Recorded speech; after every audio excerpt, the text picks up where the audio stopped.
మిట్టా సుధాకర్? అవు మేడం. సర్పంచ్ పదవి మీదా? కాదు మేడం. గవర్నమెంట్ స్త్రీలకి రిజర్వేషన్ కల్పిస్తుంది పేరు కోసమో పేపర్లలో యాడ్ల కోసమో కాదు, వాళ్ళ డెవలప్మెంట్ కి, వాళ్ళ సెల్ఫ్ రెస్పెక్ట్ ని నిలబెట్టడానికి. వాళ్ళు కేవలం ఇంటికే కాదు ఈ కంట్రీకి కూడా బ్యాక్ బోన్ లో నిలబడగలరని తెలియజేయడానికి. కానీ మీలాంటి వాళ్ళు ఆ ప్రయత్నాన్ని స్పాయిల్ చేస్తున్నారు, వాళ్ళని మళ్ళీ వంటింటికి పరిమితం చేస్తున్నారు. అయినా మీకు ఇక్కడ నిల్చోడానికి ఏ అర్హత ఉంది? మీరు ముందు ఇక్కడ నుంచి బయటికి వెళ్ళండి, వెళ్ళండి, మీరు బయటికి వెళ్ళండి, ఇంకా బయటికి.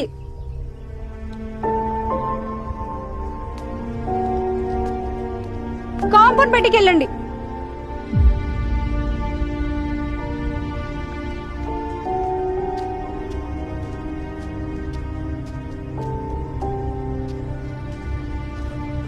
మీరు? నేను